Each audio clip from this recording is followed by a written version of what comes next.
কবরের জগৎ কেমন করে বানাইছেন একমাত্র আল্লাহই জানেন। তোমার আমলের উপরে নির্ভর করবে কেমনে ঘুম পাড়াইবেন, কেমনে থাকবা। কবরের প্রশ্ন হবে, উত্তর কি হবে আল্লাহ গোপন রাখেন নাই, প্রকাশ করে দিয়েছেন। মার রব্বুকা প্রথম প্রশ্ন হবে। নেককারের কবরে মুনকার নাকির আসবেন যুবকের সুরতে, খুব সুন্দর চেহারার অধিকারী, দাড়িতে মুখটা ভরা, সাদা পোশাক পরিহিত অবস্থায় কবরের ভিতরে ঢুকবে। তার কাছে সেই জিজ্ঞাসা করবে মার রব্বুকা, তোমার রবকে? উত্তর হবে রব্বি আল্লাহ, আমার রব আল্লাহ। আপনার আবার রবকে জবান খুলে উচ্চারণ করে বলেন কে?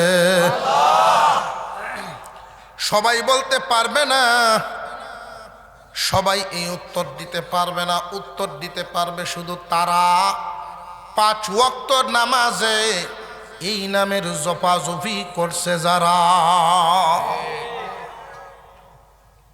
খুব তাত্ত্বিক কথা খুব ভালো করে মনে রাখবেন। আমরা যখন মার গর্ভে ছিলাম, ওই যে বলছিলাম কোথায় ছিলাম, এখন আসি কোথায় যাব, ওইটাও জায়গাটা মনে রাখতে হবে। কোথায় ছিলাম? রুহের জগৎ থেকে মার গর্ভে। মার গর্ভে আমাদের হালত ছিল 3টা। কিছুদিন পর্যন্ত মার বাচ্চাদানির ভিতরে পানির ফুটলার ভিতরে এইভাবে সোজা হালতে, যেইভাবে একজন মানুষ দাঁড়াইলে সোজা অবস্থায় থাকে, ওই অবস্থায় বডিটা যখন তৈরি হয়ে যায়, এরপরে তুমি আস্তে আস্তে বড় হইতে থাকো। মার বাচ্চাদানির ভিতরে মানুষটার বাঁকা হালত তৈরি হয়ে যায়, বাঁকা অবস্থায় মানুষটা মার পেটে থাকে। দুনিয়াতে যখন ভূমিষ্ঠ হয়, সেজদার হালতে দুনিয়াতে ভূমিষ্ঠ হইয়া যায়। হালত কয়টা? সুজা, রুকু, সেজদা। এই 3 হালতে মানুষ এই নামের জফাজফি করতে হবে নামাজের মধ্যে। সুজা অবস্থাও রবের নাম, রুকু অবস্থাও রবের নাম, সেজদা অবস্থাও রবের নাম। দেখেন নামাজে আছে না নাই? সুজা অবস্থাও রবের নামের জফাজফি, আলহামদুলিল্লাহি রাব্বিল আলামিন, রবের নাম আছে না নাই? আবার রুকুতে গেলেন, ওইখানে গিয়েও দেখেন রবের নাম, সুবহানা রাব্বিয়াল আযীম, ওইখানেও রবের নাম। আবার যখন সেজদায় চলে গেলেন, ওইখানেও গিয়ে পাবেন সুবহানা রাব্বিয়াল আ'লা। আছে না নাই? বালেগ হওয়ার পর থেকে মরা পর্যন্ত 5 ওয়াক্ত নামাজে এই নামের জফাজফি করবে যারা, উত্তর দিতে পারবে তারা। গাছের তলে বইয়া এই নামের জফাজফি করলে কাজ হবে না, জায়গা মতো জপতে হবে, নইলে কাজ হবে না। এই জন্য বান্দা যে কেন যে হালতেই থাকো না কেন, নামাজ ছাড়া যাবে না। وصدق رسوله النبي الكريم ونحن على ذلك من الشاهدين والشاكرين والحمد لله رب العالمين اللهم صل على محمد وعلى آل محمد كما صليت على إبراهيم وعلى آل إبراهيم إنك حميد مجيد اللهم بارك على محمد وعلى آل محمد কামা বারাকতা আলা ইব্রাহিম ওয়া আলা আলি ইব্রাহিম ইন্নাকা হামিদুম মাজিদ।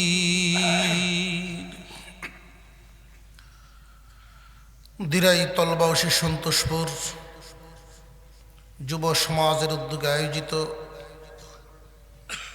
তৃতীয় বার্ষিক ইসরায়েল সওয়াব ও দোয়া মাহফিলের উদ্যোগে আয়োজিত আজকের এই ইসলামী সম্মেলনের শ্রদ্ধাভাজন সভাপতি সাহেব, উপস্থিত হজরত উলামায়ে কেরাম, মুরব্বিয়ান আযম, সর্বস্তরের মুসলমান ভাইয়েরা, পর্দার আড়াল থেকে আলোচনা শুনছেন দিনদার ইমানদার মুসলমান মা ও বোনেরা, আল্লাহ পাক রব্বুল আলামিনের দরবারে শুকরিয়া আদায় করি, যিনি অত্যন্ত দয়া করে পুরা এলাকার বহু মানুষ থেকে বাছাই করে করে আজকের এই কোরআনের মজলিস জান্নাতের বাগানে আমাদেরকে শামিল হওয়ার তৌফিক দিয়েছেন। সকলেই বলি আলহামদুলিল্লাহ। আমরা একদিন দুনিয়ার জমিনে ছিলাম না, এখন আছি, একদিন থাকবো না। একদিন ছিলাম না, এখন আছি, একদিন থাকবো না। এই বিশ্বাসটা শুধু আমাদের না, যারা কাফের তাদেরও আছে। একদিন ছিলাম না, এখন আছি, থাকবো না, এটা আবু জেহেলও বিশ্বাস করত। তো সমস্যাটা হলো ওই জায়গায় কোথায় যাব, ওই বিশ্বাস। একদিন ছিলাম না, একদিন থাকবো না, এখন আসি, এটা কি আমাদের জন্য স্থায়ী ঠিকানা না অস্থায়ী?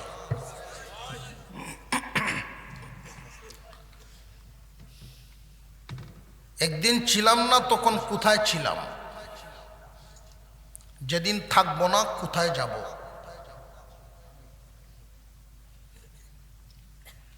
কেউরে যদি কেউ রাস্তায় পায় আর যদি জিজ্ঞাসা করে আপনি কই যাবেন, যে জানি না। কোত্থেকে আসছেন তাও জানে না। কেউ কি সুস্থ কইব না পাগল কইব? কারোর কোনো লক্ষ্য যদি না থাকে, নির্দিষ্ট সীমানা জানা শোনা যদি না থাকে, হয়তো শিশু পাগল, তাদের জানা নাই কোত্থেকে আসছে, কই যাইব, এটার কোনো লক্ষ্য নাই। তো আমাদের প্রত্যেকের একটা লক্ষ্য আছে, রূহের জগৎ থেকে মার গর্বে, এরপরে এখন আসি দুনিয়ায়, দুনিয়ার জমিন থেকে যেদিন বিদায় হব, কেউ যাবে জান্নাতে, কেউ যাবে জাহান্নামে। আল্লাহ শেষ ঠিকানা বানায় রাখছে। আমরা মানুষ আশরাফুল মাখলুকাত, আমাদের সামনে চারটা বিপদের ঘাঁটি আছে। এমন কোনো মানুষ নাই যেই মানুষ এই চার ঘাঁটির সম্মুখীন হবে না। প্রত্যেকটা মানুষ চারটা বিপদের ঘাঁটি পাড়ি দিয়া শেষ ঠিকানায় পৌঁছবে। এই চারটা বিপদের প্রথম ঘাঁটিটাই হলো মৌত, মৃত্যুর ঘাঁটি। হয়তো সুখের মরণ হবে, না হয় দুঃখের মরণ হবে। 2 নাম্বার কবরের ঘাঁটি, হয়তো সুখের কবর জীবন, আর না হয় দুঃখের কবর জীবন। এরপরে হাসরের মাঠ, হয়তো সুখ শান্তিতে আল্লাহ হাসরের মাঠে রাখবেন, আর না হয় দুঃখে রাখবেন। এরপরে ফুলসিরাত। এই চারটা বিপদের ঘাঁটি, মৌত নামক বিপদ, কবর নামক বিপদ, হাসর মাঠ নামক বিপদ, ফুলসিরাত নামক বিপদ। এই চারটা বিপদের ঘাঁটি পাড়ি দেওয়ার পরে শেষ ঠিকানা হয়তো কারোর জান্নাত, না হয় কারোর জাহান্নাম। আল্লাহ তুমি আমাদের সকলকেই জান্নাতে ঠিকানা বানায় দিও, বলুন আমিন।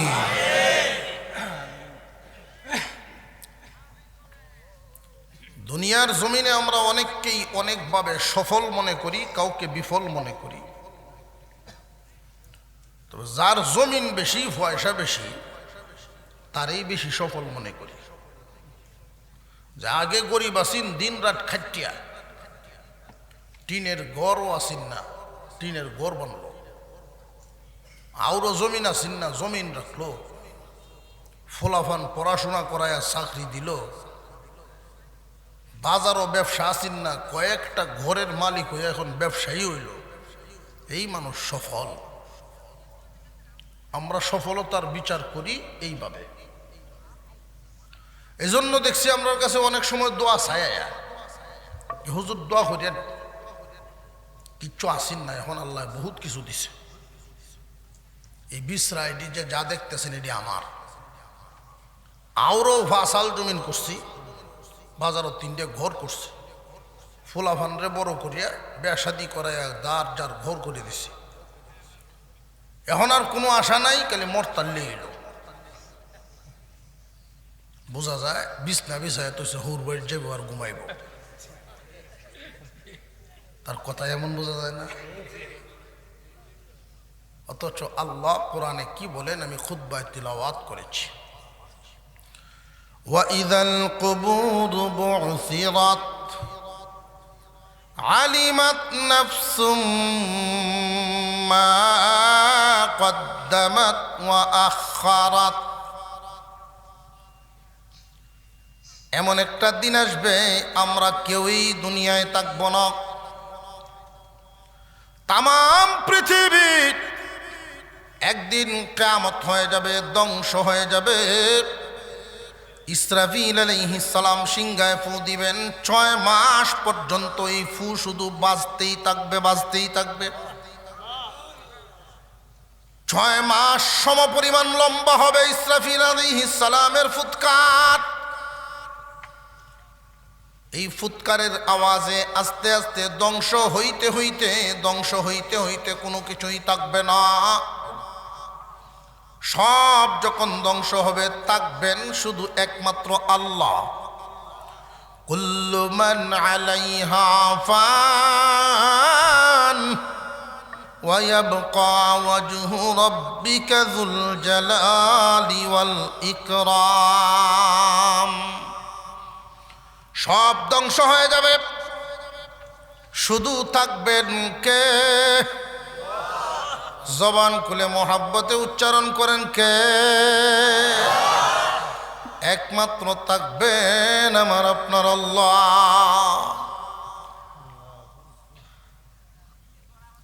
ওই দিন তিনি ডাক দিবেন লিমানিল মুলকুল ইয়াউম। কে কোথায় আছো? থাকলে এখন আসো, আজকের দিনের বাদশাহী কার? রাজত্বের মালিক একমাত্র আল্লাহ। যত গুণের মালিক সব কার? আমরা এই দুনিয়ার জমিনে বসবাস করি, অনেক গুণের মানুষ, অনেক গুণের মানুষ। কেউ যদি একটা ঘর বানায় দেন, রাজমিস্ত্রির প্রকাশ করি, শুকরিয়া আদায় প্রকাশ করি, কত সুন্দর করে বানাইছে। এই যে প্যান্ডেল বানাইলো, কত সুন্দর করে প্যান্ডেল বানাইলো। যিনি মাইক বানাইলেন, কত সুন্দর করে মাইক বানাইলেন। এমনকি রান্না বান্নার প্রশংসাও আমরা করি। বিবি যদি একটু বেশি সুন্দর করে পাকায়, ভালোভাবে মনোযোগ দিয়ে রান্নাটা করে, আঙ্গুল ছাটে আর কয়েক কি রান্নাটা দিলা। ঠিক না? ঠিক। প্রশংসা কত ধরনের আছে। মূলে আলহামদুলিল্লাহি রাব্বিল আলামিন। সকল প্রশংসা একমাত্র আল্লাহ। কেন? এই কথাটা বুঝে আসলে আমি আশা করি আল্লাহ চিনাটা বোঝা যাবে। আর যারা আল্লাহ চিনে না সঠিকভাবে, আল্লাহর পরিচয়টা জানে না, তারা অনেকেই করে কি আল্লাহর সাথে অংশীদার বানায়। মহান মাওলাই করিমের শান মান মর্যাদা।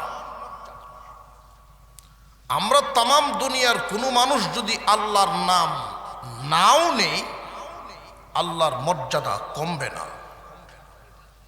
সারা জিন্দেগির মানুষ, সারা দুনিয়ার মানুষ যদি আল্লাহর নামের প্রশংসা করতে থাকে, আল্লাহর মর্যাদা বাড়বে না।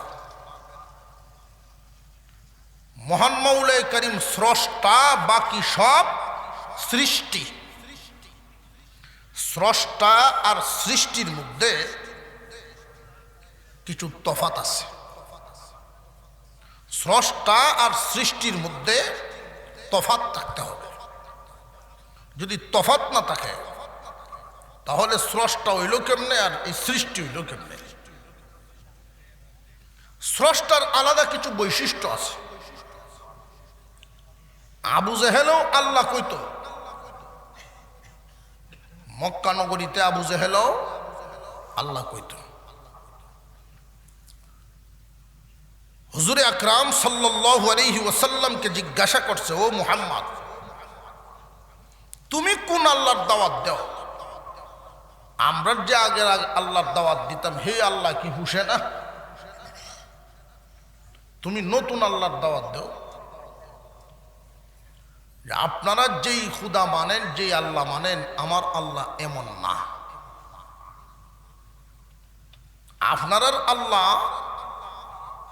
ব্যাপক আর আমার আল্লাহ একক। আপনার আল্লাহ ব্যাপক আর আমার আল্লাহ একক। আমার আল্লাহ শুধু এক না, একক। একটারে ভাঙ্গা যায়, এককরে ভাঙ্গা যায় না। একটা আপেল এক, কেটে 2 টুকরা করা যাবে, কাটলে 4 টুকরা করা যাবে। কিন্তু একক এমন একটা শব্দ যেটাকে ভাঙ্গার কোনো ব্যবস্থা নাই। এজন্যই তো কুল হুয়াল্লাহু আহাদ। আহাদ মানে একক, ওয়াহেদ না। ওয়াহেদ অর্থ এক, আর আহাদ একক। এই এককের ব্যাখ্যা, আহাদের ব্যাখ্যা হলো আল্লাহুস সামাদ। তিনি অমুখাপেক্ষী। এই পৃথিবীর জমিনে অমুখাপেক্ষী কোনো বস্তু নাই। একটা আরেকটার সাহায্য ছাড়া চলতে পারে না, চলতে পারবে না। আগুন কোনোদিন জ্বলতে পারবে না বাতাসের সাহায্য ছাড়া। আগুন কি জ্বলতে পারবো বাতাসের সাহায্য ছাড়া? দেখবেন চেষ্টা করে আগুন জ্বালায়া একটা গ্লাস দিয়ে ডেকে লাইবেন যেন বাতাস না ঢুকে, দেখবেন অটোমেটিক আগুন নিভে গেছে। বাতাসের সাহায্য ছাড়া কোনো কিছুই আগুন জ্বলবে না। মাটির টপ দিয়া কিছু ঘাস একসাথে ঢাইকে রাখবেন যেখানে বাতাস ঢুকে না, দেখবেন এগুলোর কালার কি হয়। এই পৃথিবীর জমিনে একজন আর একজনের সাহায্য, একজন আর একজনের সহযোগিতা ছাড়া চলতে পারে না কোনো বস্তুই না। সুতরাং একটা আর একটার মুখাপেক্ষী। এই পৃথিবীর জমিনে একজন মানুষ যদি বাদশাহ হয়, রাজা, সপ্ত রাজ্যের মালিক, উনিও কাহারও সাহায্য ছাড়া চলতে পারবে না। কথার কথা, আমরা এই এলাকার সব মানুষ কোটিপতি হয়ে গেলাম। ঘুম থেকে উঠতে দেখি সকলের অ্যাকাউন্টে 1 কোটি করে পয়সা। 1 কোটি। মোবাইলে মেসেজ আছে, সব কোটিপতি হয়ে গেছে। এখন চিল্লাইতেছে বউরে, কই রান্দা বয়স না কেল লাগি তোরে লই আজগো গিয়া সিলেট 5 বাই হোটেল খায়া। কি কয়, ঘুমত উঠতে পাগল হয়েছ? পাগল না, তোর মোবাইলও আইছে, আমারটা তো আইছে।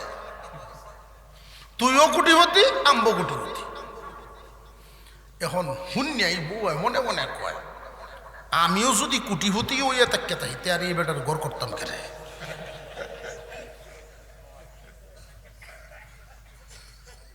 মনে মনে রাখছে। দুইজন বাইরই, দুই কোটিপতি বাইরইল।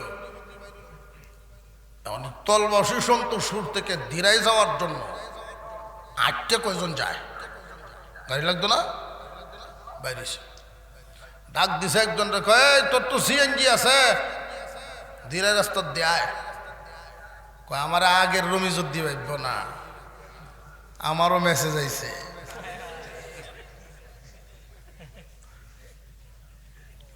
বিহুদ আডা শুরু করছে, দেখি রিক্সা নেই ভাই। রিক্সাওয়ালা সলিমুদ্দিন, তোর কি খবর? কয় আম্বো এই তোমরা ভাই আম্বো কুটিপতি, রিক্সা তো দিছি তালা মারিয়া।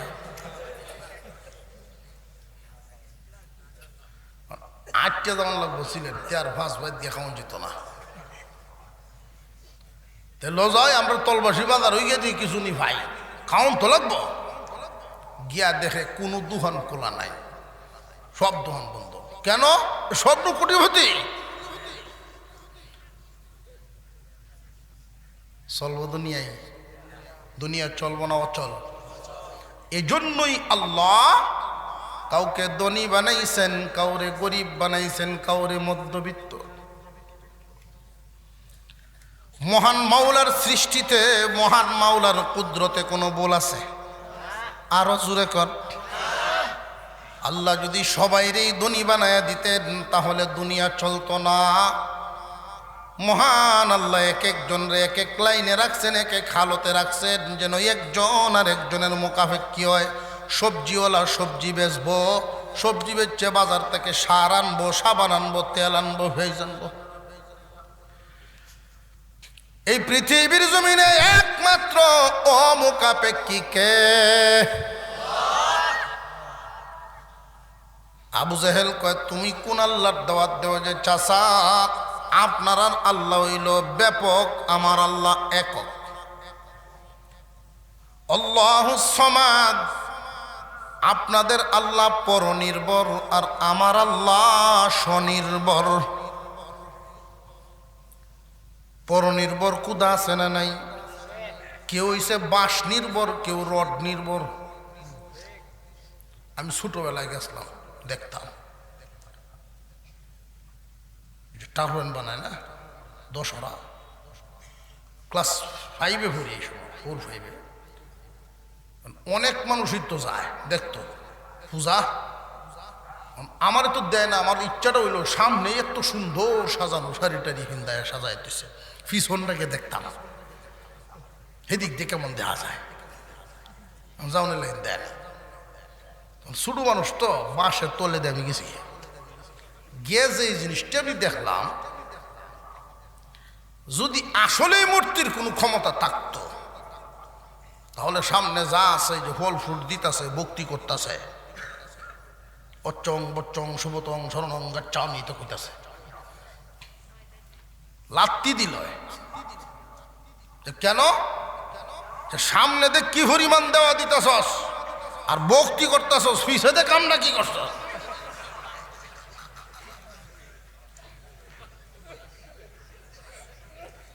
পিছের কামের সাথে সামনের কামের কোনো মিল আছে? যারে সম্মান দিবে সম্মানও রাখ, পিছের কামটা তো বেতালা করেছে।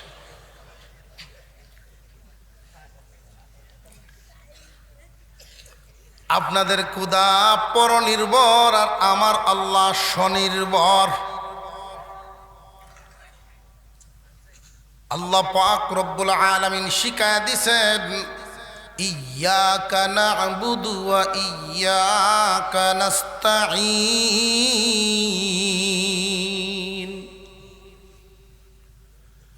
একমাত্র তোমারই ইবাদত করি, তোমার কাছেই সাহায্য চাই। চাওয়ার জায়গা কয়টা, দেওয়ার জায়গাও কয়টা? কিন্তু আমরা তো চায়া অধৈর্য হয়ে যাই, যে চাইছিলাম তো 3 দিন পর্যন্ত চাইতেছি, কাম হয় না। মাদ্রাসাত খতম পড়ায় আয়া দান খাইতে চেক বেটার, তো হুজুর তো গরম খতম পড়বে, গরম খতম পড়লে যদি কেউ কিছু করণ যাইত, তো এই দেশের পথ কি অন্য কেউ নি তারে? আপনারা কোনটা মনে করবো? তৈলাম হয়তো রে এক এক এলাকায় হুজুর আমরা যারা আছি বড্ডি বড্ডি হদ বইলাম না কি খতম পড়লেই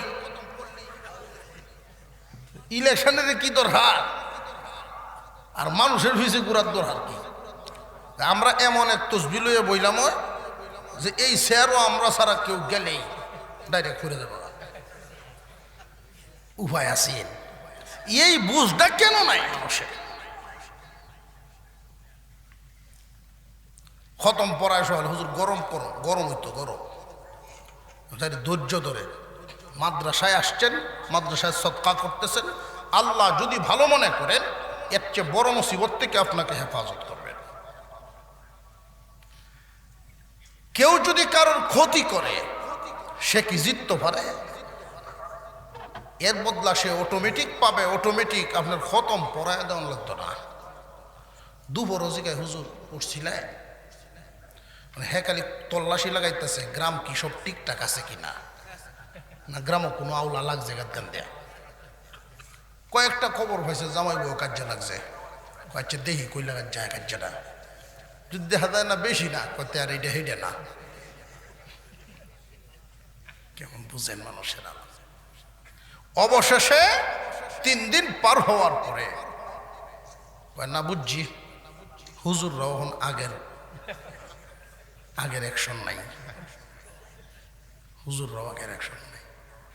এই কথাটি শুনতে পারবেন। আমরার যে ওয়াজ, আমরার এই 1-1.5 ঘন্টার ওয়াজ পুরা বছর তফসির হইব সার দোহানো, এই ওয়াজের ব্যাখ্যা বিশ্লেষণ হইব, কালকে থেকে শুনতে পারবেন। আমরা এখানে ওয়াজ কি করি, তফসির হইব কালকে থেকে। আর তফসির করে এমন লোকে কিন্তু অজুর ফরজ কয়টা জিগাই না, ফেডো ভাল দেও কুল ভল্লা বেরিত না, ঠিক না? ঠিক। যারা মানুষের পিছনে লাগে, মানুষের সমালোচনা করে, একটা উদাহরণ আপনাদেরকে দেখাইয়া দিই। একটা আঙুল তুললেন কারোর দিকে যে অমুকে এটা করতেছে, অমুকের কাছে এই দোষ আছে, দেখেন তাকাইয়া 3টা আঙুল কিন্তু আপনার দিকে ফিরা।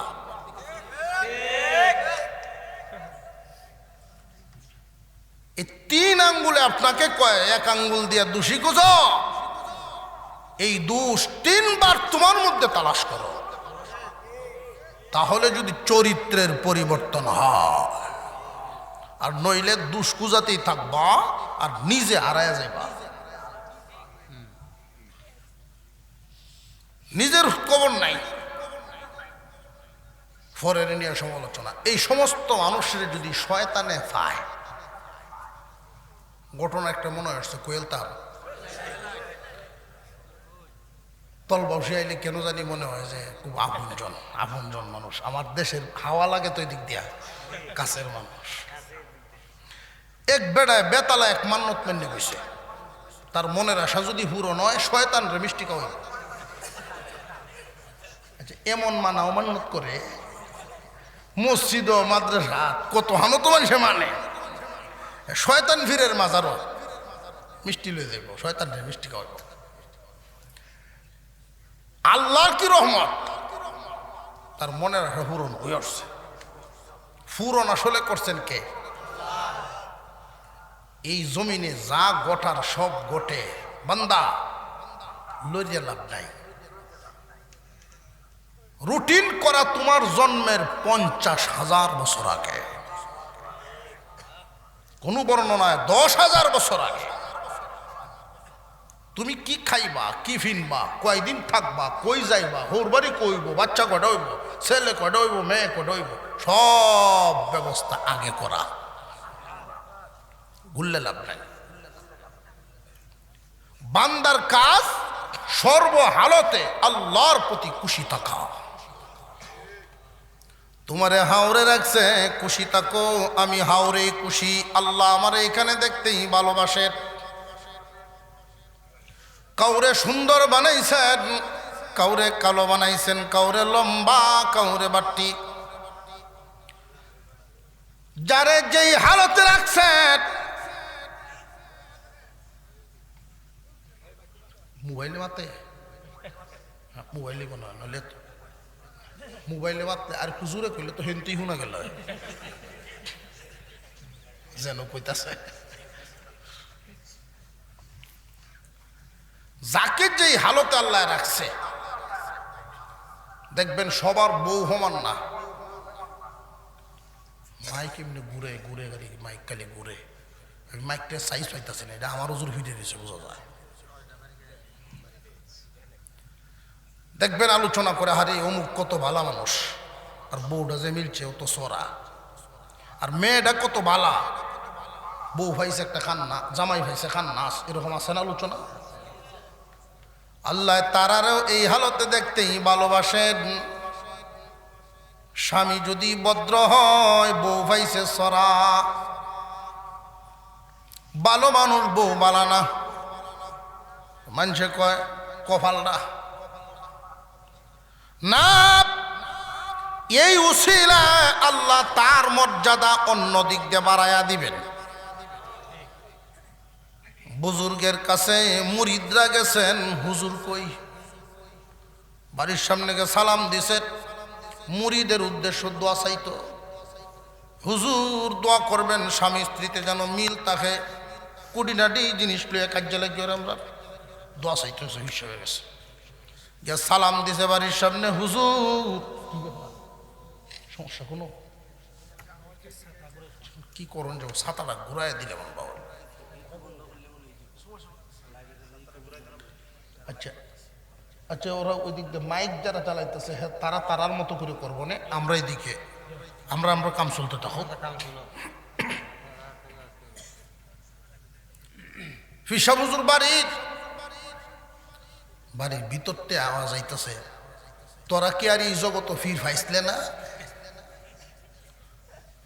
এই জগৎ কি আর ফির আসিন না, এমন একটা শয়তানের টেনায়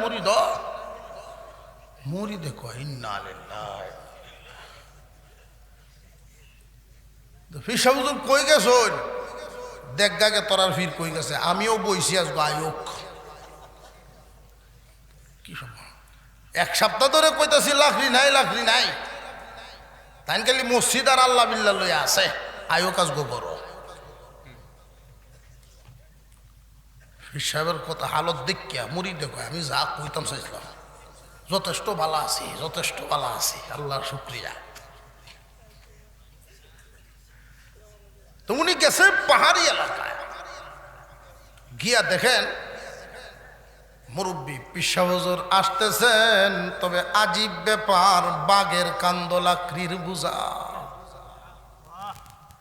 লাকড়ি আনতেছেন, বাঘের কান্দে লাকড়ির বোঝা নিয়ে আইতেছেন, হুজুর আগে আগে, বাঘ হুজুরের পিছনে পিছনে। দূর থেকে দেখে থরথর করে কাঁপতেছে, থরথর করে কাঁপতেছেন। হুজুর ডাক দিয়ে বলেন, ভয় পাইস না রে, আল্লাহ যার, আল্লাহর সব কিছুই তার।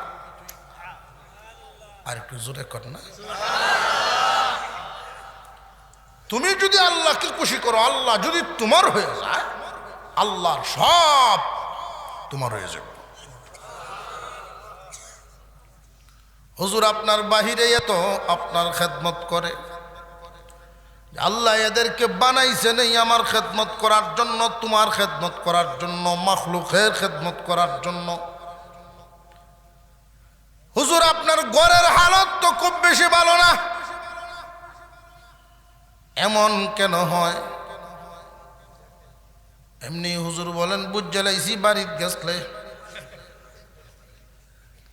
বুঝ জ্বালছি, হে নজাজ কেরে তোরা,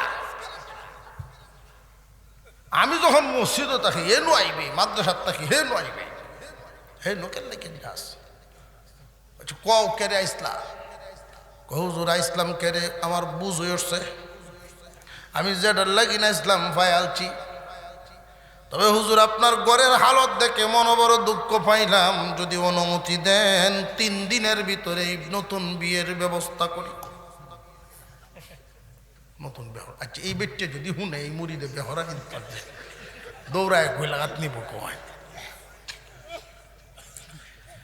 হুজুরে কয় বাবারে এই যে ধৈর্যটা আমিও বুঝি যে আমার ঘরের হালত বালা, আমি ইচ্ছা করলে আজকেই ছেড়ে দিতে পারি, কিন্তু এই গজব আমার হাত থেকে গিয়া আমার অন্য কোনো মুমিন ভাইয়ের ঘর হইতো নাজিল হইব। জ্বালা বুগি আমি বুগি, আরেকজন রে বুগাই না। আর এই যে সবর করি, এই সবরের বদলা কই আল্লাহ আমারে দেয় যে দেখছনি, ওই যে পিছনে সবর করি আমি ঘরে, আল্লাহ বদলা দেয় আমার পিছনে। এমনি না, আল্লাহ পাক যারে যেই হালতে রাখেন, সর্বহালতে বান্দার কাজ আল্লাহর প্রতি খুশি থাকা।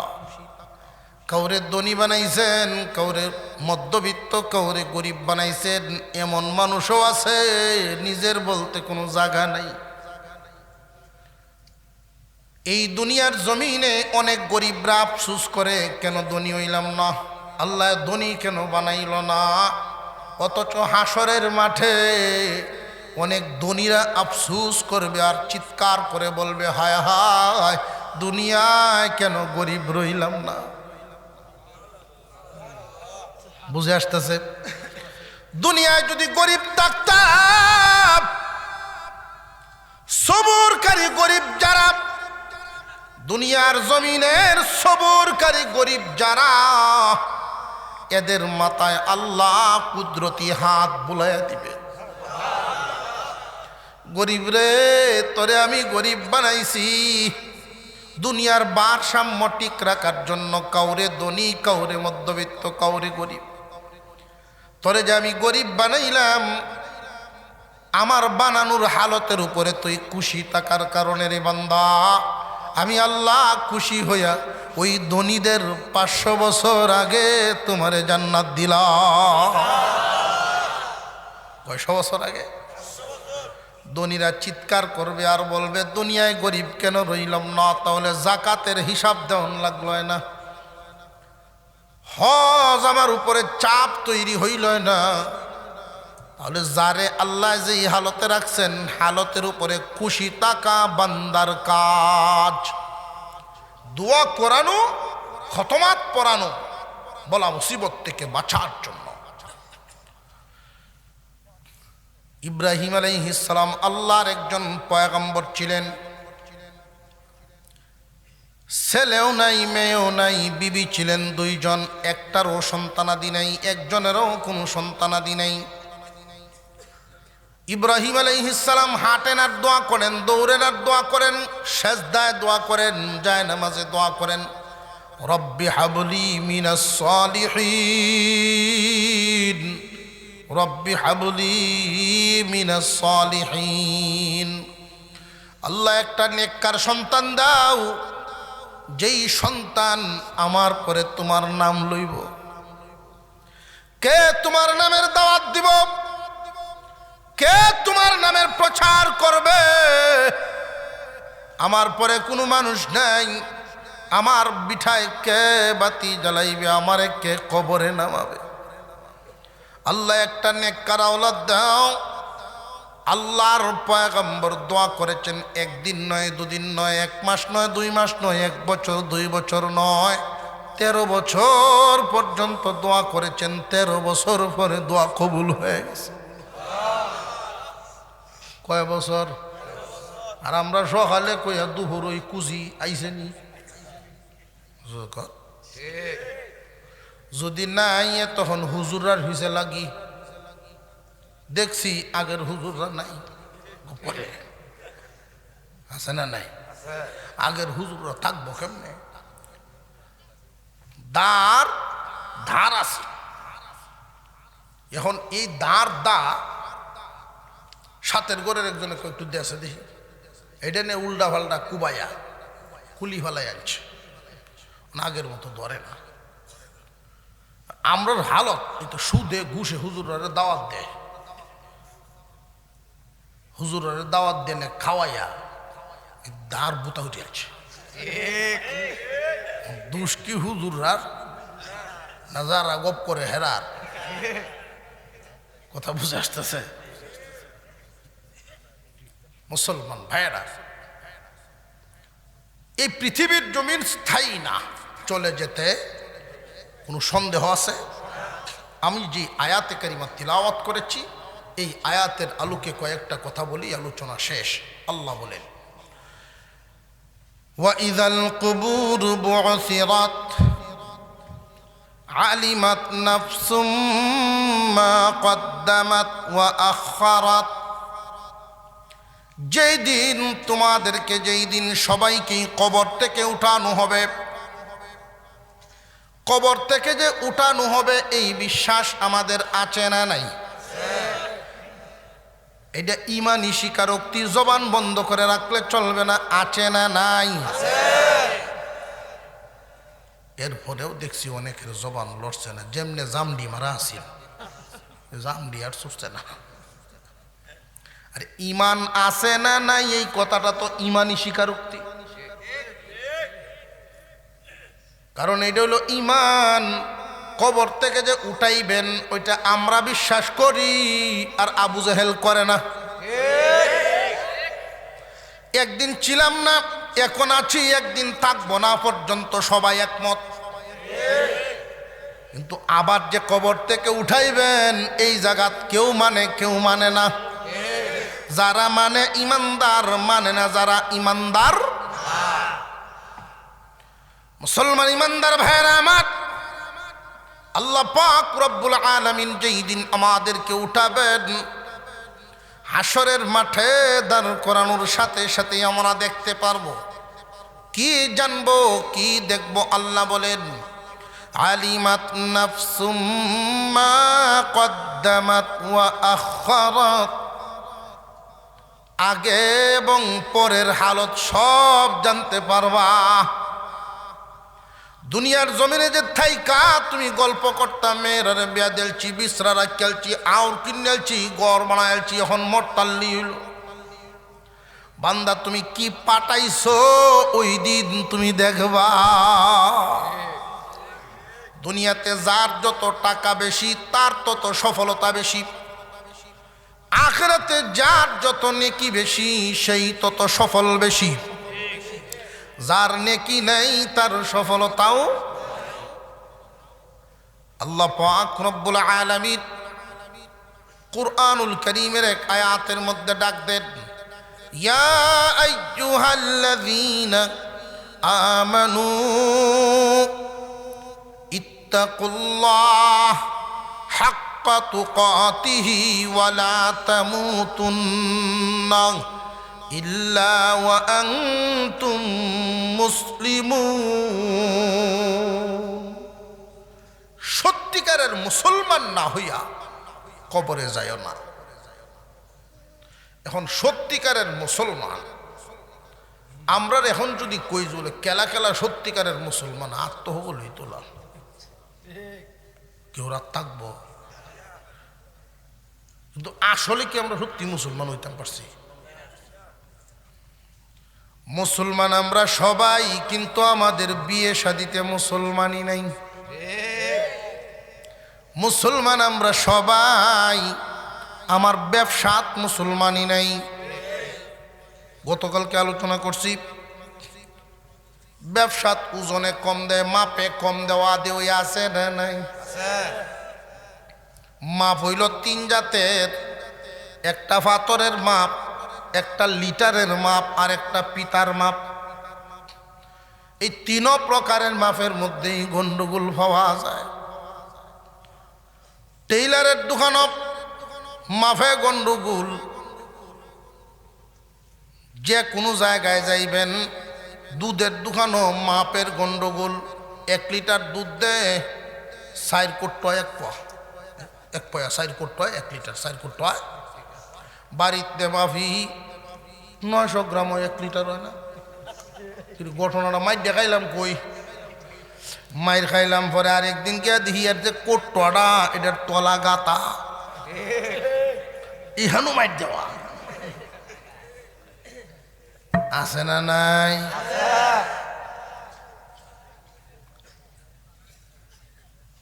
মুসলমান ইমানদার ভাইয়েরা আমার, তুমি যদি মানুষ মারার কল ভাতো এই কল তুমি ভরবা।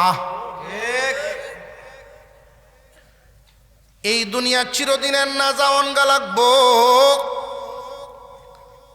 থাকা যাবে না, দুনিয়ার জমিন থেকে বিদায় হইতেই হবে। ইমান খাঁটি করেন, ইমান খাঁটি যদি থাকে, খাঁটি ইমান লই আপনি কবরে যাবেন, জান্নাত দিবেন আল্লাহ। ইমানের বদৌলতে যদি ইমান নষ্ট হয়, ইমানে বেজাল ঢুকে। আল্লাহ চিনাইতে চাইছিলাম, আল্লাহর কোনো অংশীদার আসেনি। এখন আর একটা কথা, আল্লাহর জন্য যা করবেন এটা কিন্তু আর কারোর জন্য করা যাবে না। আল্লাহর জন্য যা করবেন এটা আর কারোর জন্য করা যাবে না। অন্যান্য প্রাণীর গঠন আর তোমার আমার গঠন আল্লাহ যে বানাইছেন, লক্ষ্য করে দেখেন, গরু যদি ঘাস খায় মাথার মুখের সাথে মাথা যায়। কারে ডাড়া লাগায়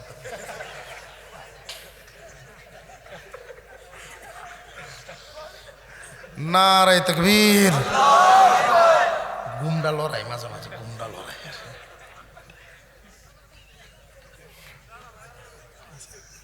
এরকম আছে, কত সর দেয়া বর্তিটা দাঁত পালায় দেয়। আমার গাড়িতে একদিন তাকে শুনতেছে একটা সর মারে ভারত পড়া যায়, সর দে ভারত পড়ায়। এটি লঘু কথা, কথার কথা আর একটা সাথে সর দে 32 দাঁত পাল্টার এইরকম আছে গাটা, কথার কথা। গরু যখন ঘাস খায় দেখবেন মুখের সাথে মাথাও ঘাসের কাছে ঝুঁকে যায়।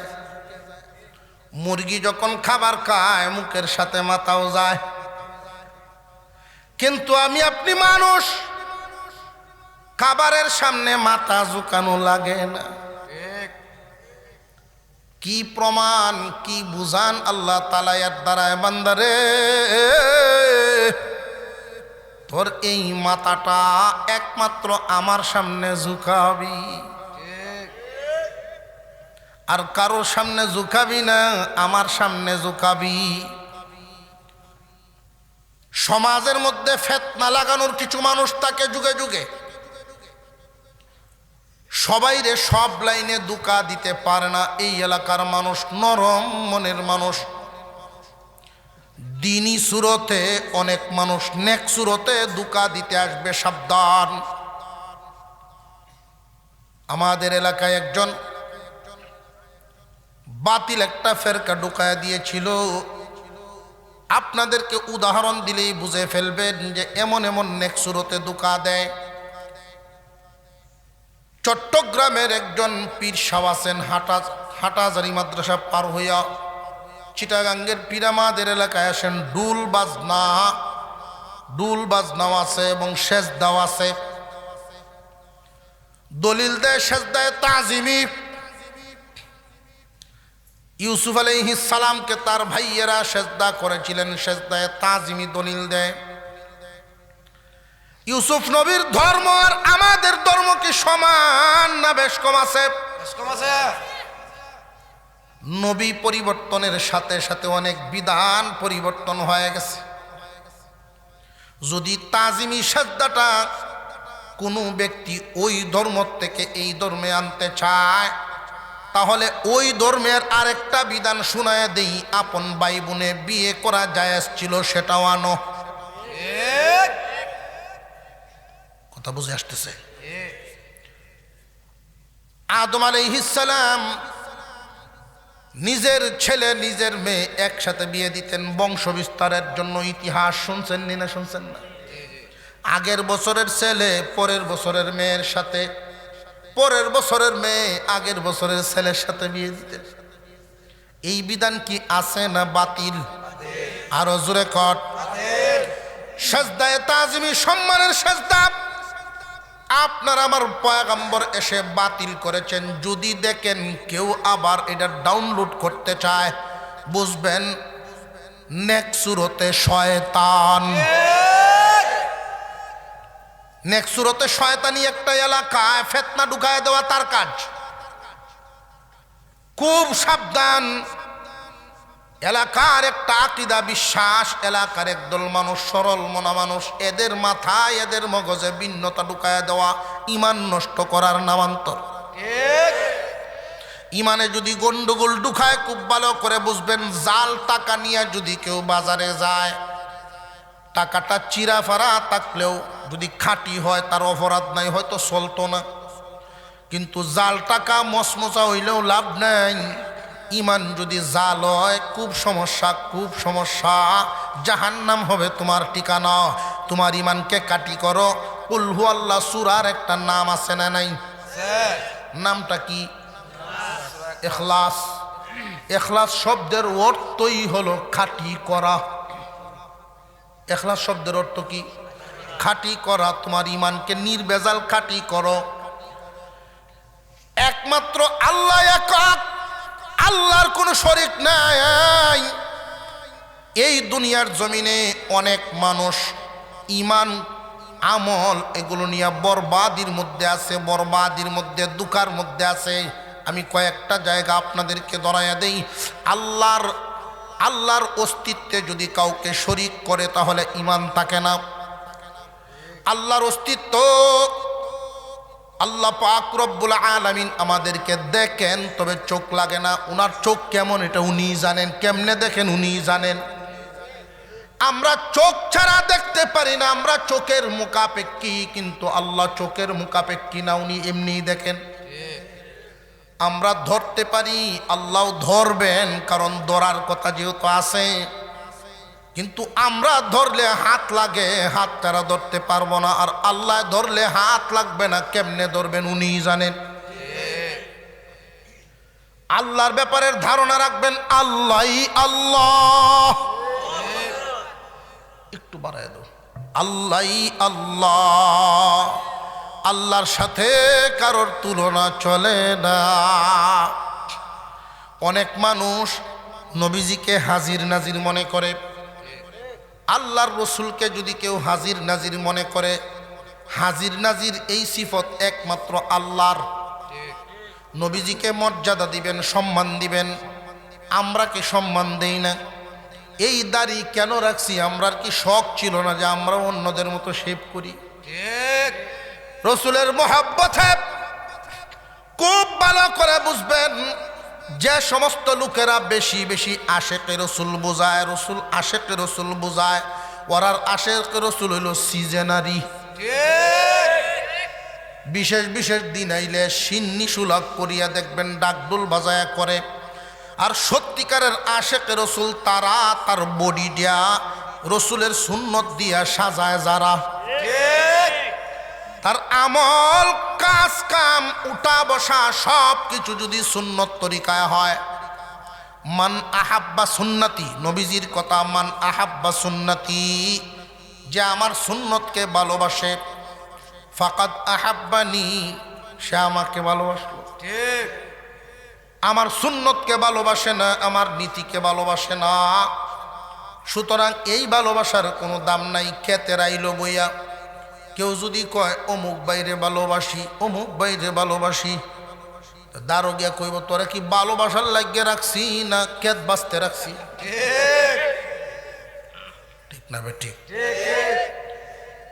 ভালোবাসা প্রমাণ হবে তখন তোমার বাসাটা সুন্দর হবে। যখন আইলো বইয়া যদি কয় না ভালোবাসি, ভালোবাসি, এই ভালোবাসার কি দাম? আল্লাহর রসুলের বিরুদ্ধে যদি এই দেশে কিছু হয়, দেখবেন কারা সবার আগে হুঙ্কার দেয়, প্রতিবাদ জানে। ঠিক, তারার তো খবরই নেই, জিলাফি হইলে আছে নইলে নাই। ঠিক, আশেকে রসুল না আশেকে জিলাফি? আশেকে জিলাফি। বোঝা যায়। খুব সাবধান, নেক্সট সূরাতে ধোঁকা দিয়ে দিবে। আল্লাহ পাক রব্বুল আলামিন দুনিয়ার থেকে আমাদেরকে বিদায় দিবেন। কবরের মধ্যে সর্বপ্রথম প্রশ্নটাই হবে মার রব্বুকা, তোমার রবকে। গুরুস্থান এখানে আছে, কবরস্থান।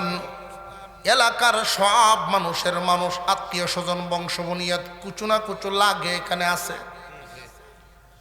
এটাই আমাদের সবার, আপনাদের সবার শেষ ঠিকানা। এই কবরের মধ্যে কতদিন আমার আপনার থাকতে হবে? আল্লাহর পয়গম্বর বলেন সর্বশেষ যেই ব্যক্তি মারা যাবে ওই ব্যক্তিও 40,000 বছর কবরে থাকবে।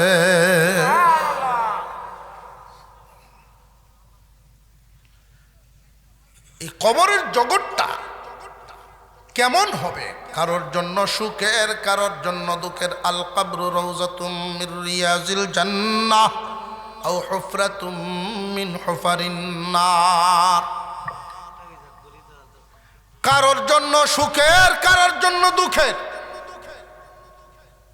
কারোর জন্য জান্নাতের বাগান, কারোর জন্য জাহান্নামের গাড়া। এমন কেন, কিভাবে হবে? অথচ এক গুরুস্থানে সবাই। প্রশ্ন জাগে, অবশ্যই বুঝার তো দরকার।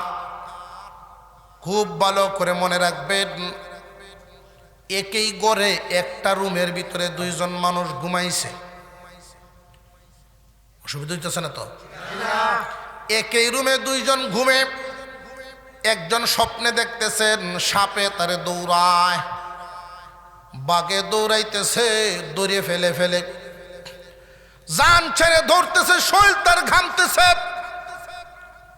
এই লোকটা যে ঘুমে দেখনেওয়ালা দেখলে মনে করবে যে ঘুমাইতেছে, আসলে কি সে সুখে না দুঃখে আছে? পক্ষান্তরে তার পাশে আর একজন শুয়ে আছে। সে স্বপ্নে দেখে বিবির হাত ধরিয়া, বিবির হাত ধরে ফুল বাগানে ঢুকছে। ফলের গাছ আছে, আঙ্গুর চিড়ে, আপেল চিড়ে, এইগুলো নিয়ে যখন এক জায়গায় বসছে, বিবি শরবতের গ্লাস নিয়ে দাঁড়ায় রয়েছে। তার স্বপ্নটা কেমন? সে যে ঘুমায় রয়েছে দুঃখে না সুখে? দেখনেওয়ালা দেখতেছে দুইজন পাশাপাশি, কিন্তু দুইজনের অবস্থা কি এক না? আসমান জমিন ব্যবধান। ঠিক তেমনি ভাবে কবরের জগৎ, এই জগৎটা কেমন করে বানাইছেন একমাত্র আল্লাহই জানেন। তোমার আমলের উপরে নির্ভর করবে কেমনে ঘুম পাড়াইবেন, কেমনে থাকবা। কবরের প্রশ্ন হবে, উত্তর কি হবে আল্লাহ গোপন রাখেন নাই, প্রকাশ করে দিয়েছেন। মার রব্বুকা প্রথম প্রশ্ন হবে। নেককারের কবরে মুনকার নাকির আসবেন যুবকের সুরতে, খুব সুন্দর চেহারার অধিকারী, দাড়িতে মুখটা ভরা, সাদা পোশাক পরিহিত অবস্থায় কবরের ভিতরে ঢুকবে। তার কাছে সেই জিজ্ঞাসা করবে মার রব্বুকা, তোমার রবকে? উত্তর হবে রব্বি আল্লাহ, আমার রব আল্লাহ। আপনার আবার রবকে জবান খুলে উচ্চারণ করে বলেন কে? সবাই বলতে পারবে না, সবাই এই উত্তর দিতে পারবে না। উত্তর দিতে পারবে শুধু তারা 5 ওয়াক্ত নামাজে এই নামের জপাজপি করছে যারা। খুব তাত্ত্বিক কথা, খুব ভালো করে মনে রাখবেন। আমরা যখন মার গর্ভে ছিলাম, ওই যে বলছিলাম কোথায় ছিলাম, এখন আছি কোথায় যাব, ওইটাও জায়গাটা মনে রাখতে হবে। কোথায় ছিলাম? রুহের জগৎ থেকে মার গর্ভে। মার গর্ভে আমাদের হালত ছিল 3টা। কিছুদিন পর্যন্ত মার বাচ্চাদানির ভিতরে, পানির ফুটলার ভিতরে এইভাবে সোজা হালতে, যেইভাবে একজন মানুষ দাঁড়াইলে সোজা অবস্থায় থাকে, ওই অবস্থায় বডিটা যখন তৈরি হয়ে যায়, এরপরে তুমি আস্তে আস্তে বড় হইতে থাকো। মার বাচ্চাদানির ভিতরে মানুষটার বাঁকা হালত তৈরি হয়ে যায়। বাঁকা অবস্থায় মানুষটা মার পেটে থাকে। দুনিয়াতে যখন ভূমিষ্ঠ হয়, সেজদার হালতে দুনিয়াতে ভূমিষ্ঠ হইয়া যায়। হালত কয়টা? সুজা, রুকু, সেজদা, এই 3 হালতে মানুষ এই নামের জফাজফি করতে হবে নামাজের মধ্যে। সুজা অবস্থাও রবের নাম, রুকু অবস্থাও রবের নাম, সেজদা অবস্থাও রবের নাম। দেখেন নামাজে আছে না নাই? সুজা অবস্থাও রবের নামের জফাজফি। আলহামদুলিল্লাহি রব্বিল আলামিন, রবের নাম আছে না নাই? আবার রুকুতে গেলেন, ওইখানে গিয়েও দেখেন রবের নাম, সুবহানা রাব্বিয়াল আযীম, ওইখানেও রবের নাম।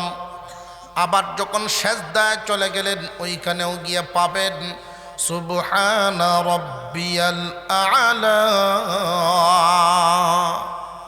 আছে না নাই? বালেগ হওয়ার পর থেকে মরা পর্যন্ত 5 ওয়াক্ত নামাজে এই নামের জফাজফি করবে যারা, উত্তর দিতে পারবে তারা। গাছের তলে বইয়া এই নামের জফাজফি করলে কাজ হবে না, জায়গা মতো জপতে হবে, নইলে কাজ হবে না। এই জন্য বান্দা যে কেন যে হালতেই থাকো না কেন, নামাজ ছাড়া যাবে না, নামাজ ছাড়া যাবে না। আমরা তারা নামাজও দৌড়ে কোন সময় হুজুর দহরন যে ঘুমাটা নাকি একটা সান করি দোয়া চাই, আমরা কাছে হুজুর দোয়া রাখবেন।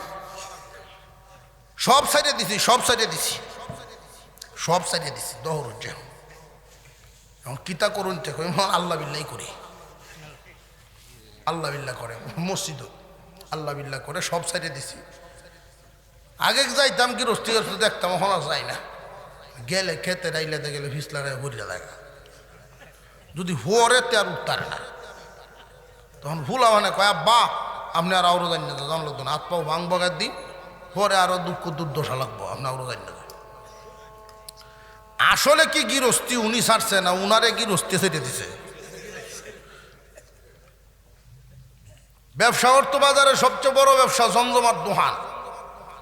এখন তালে মনে হইছে 500 টাকা নোট যদি কাস্টমারে দেয় 700টা ঘুরাই দিল। এখন বড় হতে কয় আব্বা এখন তো আমরাই বড় হয়েছি, ব্যবসা আর আপনার কোনো লাগতো না। অর্থাৎ ফুথাই নেও বুঝছে যে তার নাই উস নাই। আব্বা ভাই জেন গিয়া এখন বাড়িতে আইসে মনে মনে ভাবে যে আমায় মাত দূরই করাম না। এখন যায় এলাকা দরবার হইয়া কাশতে কাশতে এখন মাত বড়রা কয় আচ্ছা এই বয়সে আপনার এখন লাগে অত কষ্ট হয়ে যায়, দরবার হো জায়গা নেই, পঞ্চায়েত জায়গা নেই। এখন গরব হইয়া মানুষের সাথে কথা কইয়া যেত বাজার অভ্যাস, গরব হইয়া কেটকেট করে কি তার আনবা বউরে যখন এইটা হিতা জিগায় বউ বিরক্ত কই আচ্ছা এই শয়তান না মসজিদও যাইতারে না। অবশেষে বাধ্য হইয়া মসজিদও যায়, হইলা হইলা মসজিদ হামাইতে কি সরম কেউ নি দেখ খেলায় এমনি এমনি তাই তুই করে আর দেখে খেলা দেখতেছে তারে। কয়েকদিন যাওয়া হওয়ার পরে তো সরম ভাঙ্গে। এখন কোনো হানো যখন জায়গা নাই, তার জায়গা তো শান্তির জায়গা মসজিদ, দেখবেন সুইচ দিয়ে দিয়া ছাই রাত পাও ছাই রুজুর দিয়ে দিনের 11টা থেকে আহা কি আরাম, আল্লাহর গরো কি শান্তি। এই কারেন্ট বিলে দিব খেলা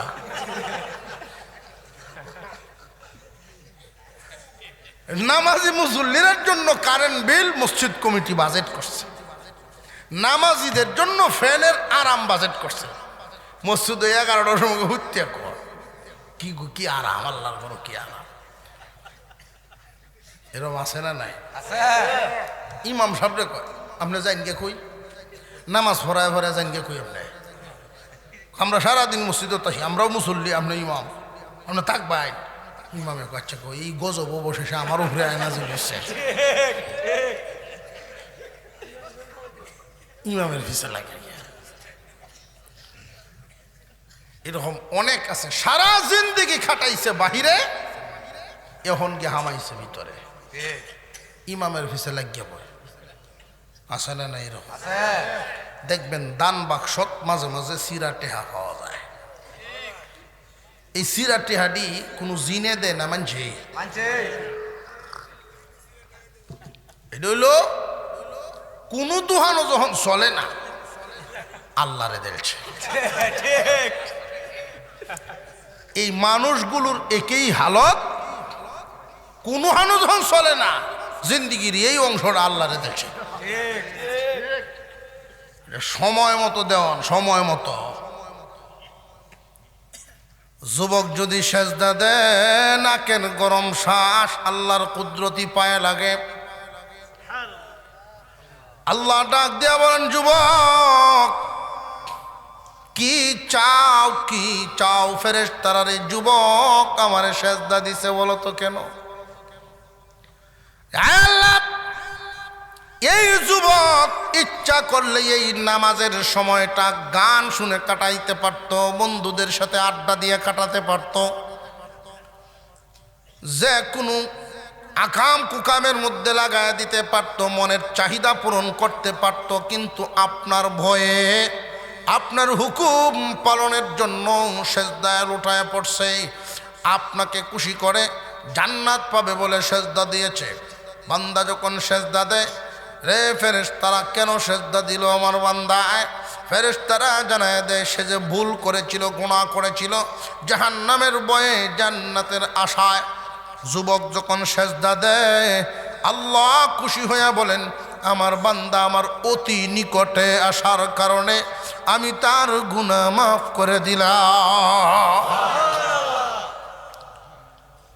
যুবক যদি এশার নামাজ পড়ে সারা রাত ঘুমায়া যায়, আর ফজরের সময় উঠে আবার ফজরের নামাজটুকু পড়ে, বিশেষ করে জামাতে যদি শামিল হয়, সারা রাত নফল নামাজ পড়ার সওয়াবও তার আমলনামায় দেওয়া হয়। একজন বুড়া মানুষ সারা রাত নফল নামাজ পড়লে যেই সওয়াব, যুবক এশার নামাজ আর ফজরের জামাত যদি আদায় করে একই সমান সওয়াব। কারণ বুড়া এমন কোন কাজ করতে পারবে না যেটা গুনার কাম কয়টা করতে পারবো। বুড়া হয়েছে, বুড়া কয় আমি এখন চুরি চাইতে দিছি, সাল্লাইন কেরে চুরি, এটা তো খুব কঠিন এক বিদ্যা। সাল্লাইন কেরে কয় 35 বছর করছি, এখন সাইডে দিছি, দলে আমারে নেয় না। ওই ও নেয় না দেখে সাইডে দিছ, নেয় না কেন? কয় আমার কাশ উঠরে, চুরিত গেলে কাশ উঠরে, এখন দলে আর নেয় না।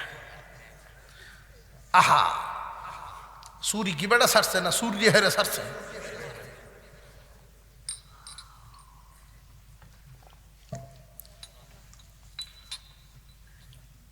বান্দা নামাজ পড়ে না কেন, এই রূপটা বললেই আলোচনা শেষ।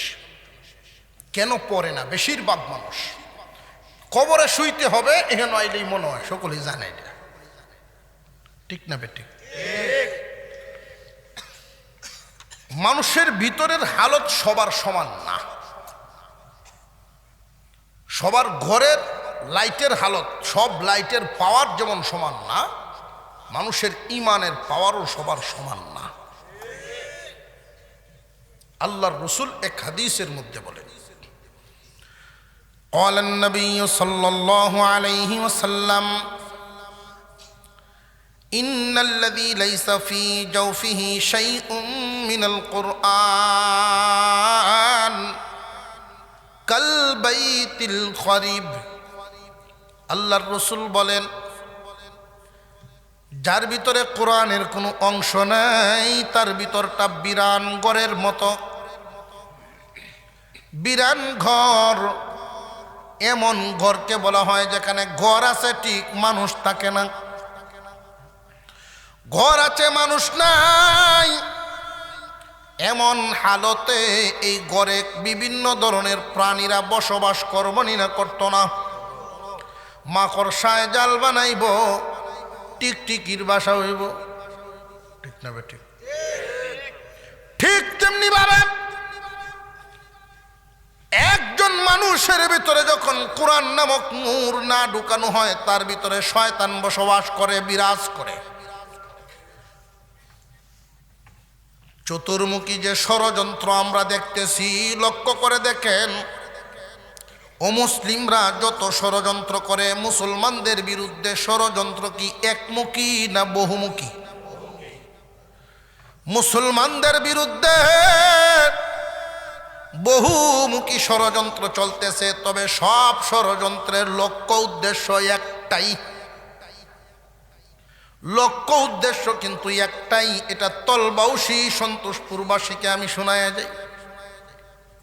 লক্ষ্য উদ্দেশ্য একটাই, মুসলমানের সন্তান যেন কোরআন পড়তে না পারে, কোরআন থেকে দূরে সরায় রাখা।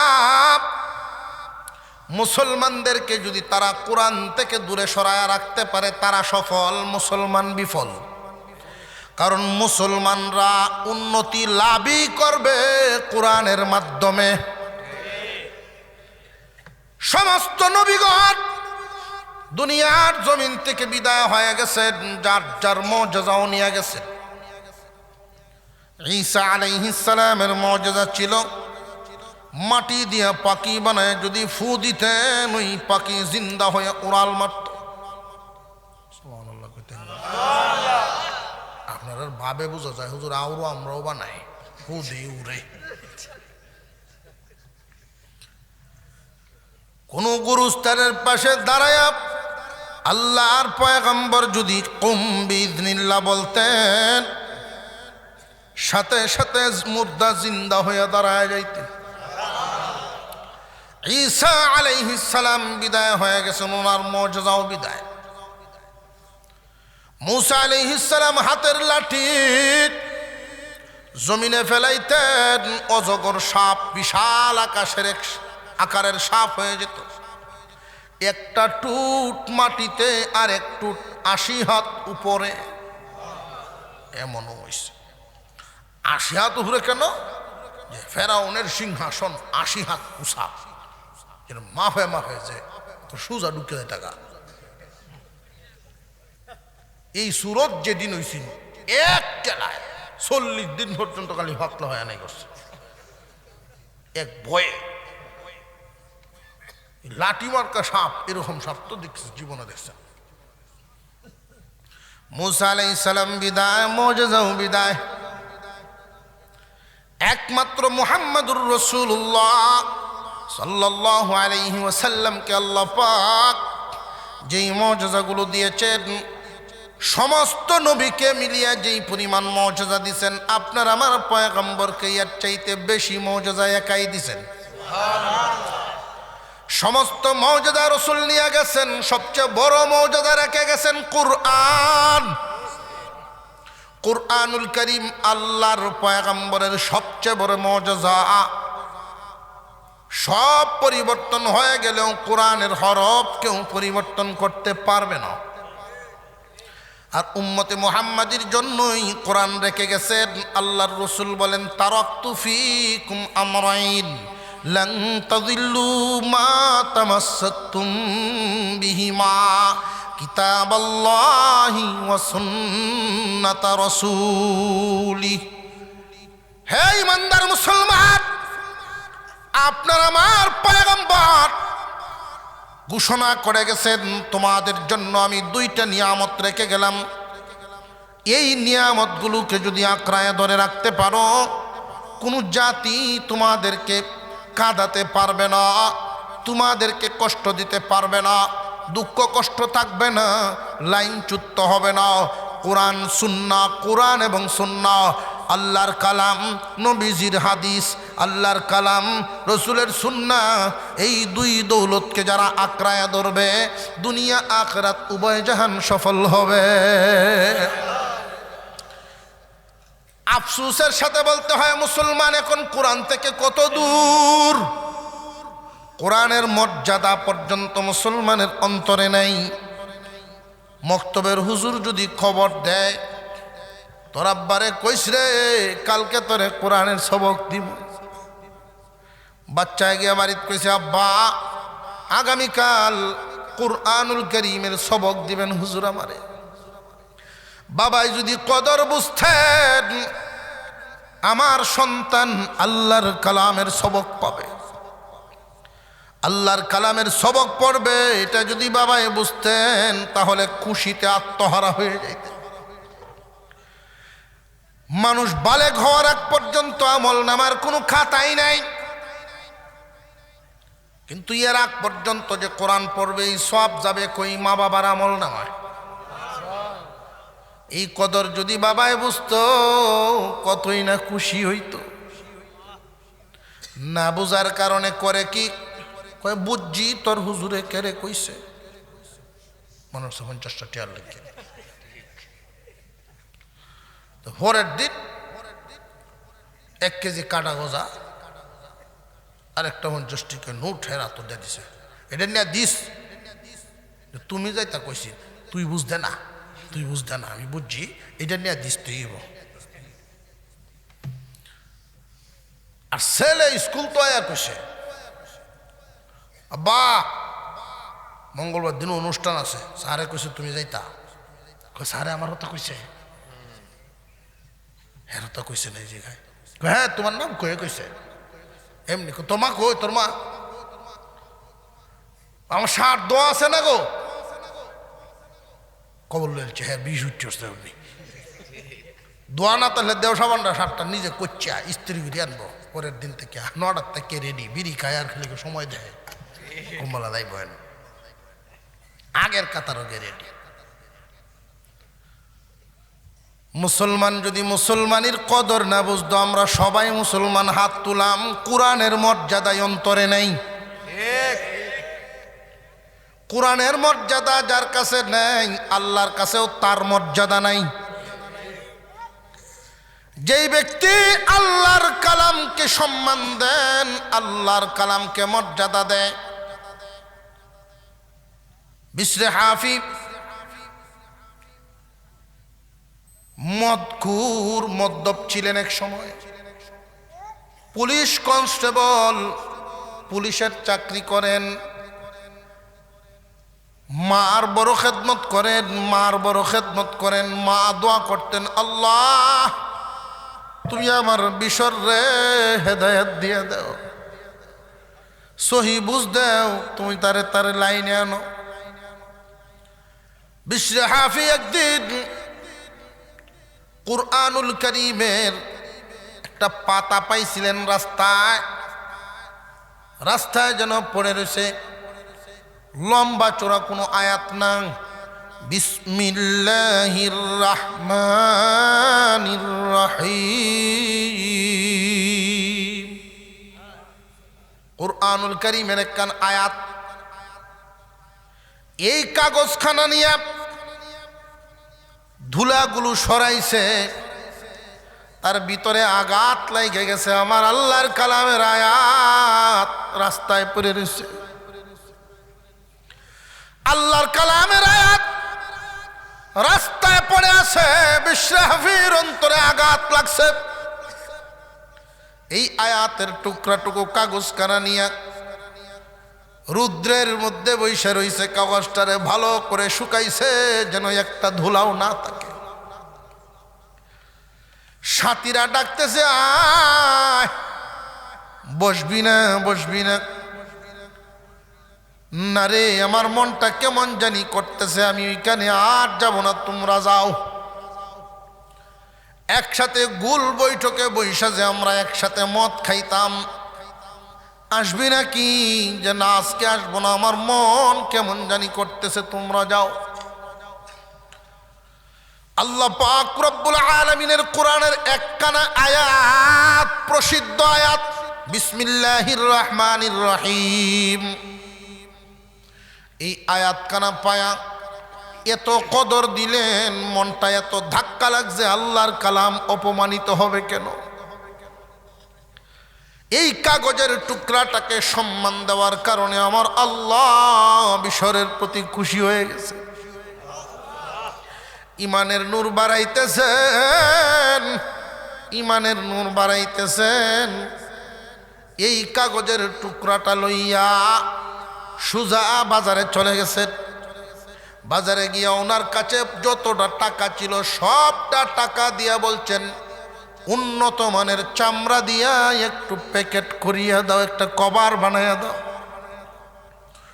ছোট আকারের একটা কভার বানায় দিছে, আর ইটার ভিতরে থইছে, থইয়া দামি আতর কিনে লাগাইছে সুগন্ধি, কাপড় দিয়া মোড়াইয়া খুব যত্ন সহকারে নিয়ে গেছে।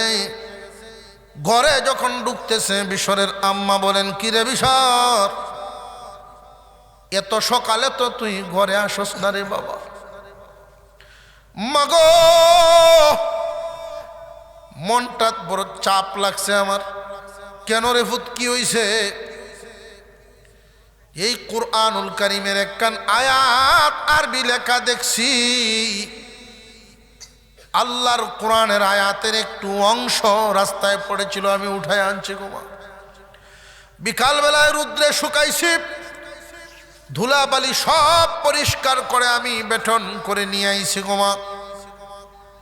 সুগন্ধি আতর দিয়ে এখানে উঠায় রাখছি। বিশরের আম্মা আল্লাহর দরবারে কান্নাকাটি করে দোয়া করেছেন, আল্লাহ, আমার মন বলছে তুমি মনে হয় আমার বিশরের দিকে নেক নজরে তাকাইছো। বিশরা পিয়ার যায় নাই, আর উনি যান নাই, তিনি ঘুমায় গেছেন, গোসল করে ঘুমায় গেছেন। ঘুমায় স্বপ্নে দেখেন হুজুরে আকরাম সাল্লাল্লাহু আলাইহি ওয়াসাল্লাম বলেন, বিশর রে, আর মদ খাইস না, আর মদ খাইস না। যেই নামটা এখানে যত্ন করে রাখছো, এই নাম কার নাম জানো নি? এটা আমার আল্লাহর নাম, তোমার আমার মাওলার নাম। আল্লাহর নামের হেফাজত করছো, আল্লাহ তোমার হেফাজত করবে। কোরআনের কদর করার কারণে বিশরে হাফি রহমতুল্লাহি আলাইহি তখনকার সময়ের যুগ শ্রেষ্ঠ একজন আল্লাহর ওলি হয়েছিলেন।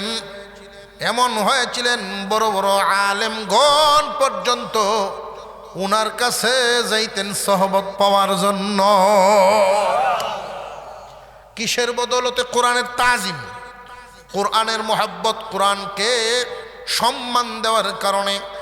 আজকে আমরা মুসলমান পিছায় গেছি একটাই কারণ, কোরআনের মর্যাদা আমাদের অন্তরে না। আর একটু জোরে কর।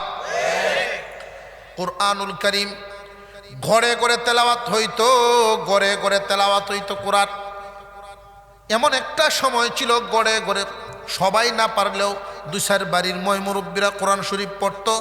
বাড়ির থেকে ফজরের পরে গুনগুন গুনগুন আওয়াজ শোনা যাইতো। বাইরে এক দিয়ে হাঁটলে, বাড়ির গাঠা দিয়ে হাঁটলে অমুক বাড়ির থেকে অমুক চাচা কোরআন শরীফ পড়তেছে, বুড়া মানুষ। এই মুরব্বীরা হারায় গেছে, কোরআন তেলাওয়াত বন্ধ হয়ে গেছে।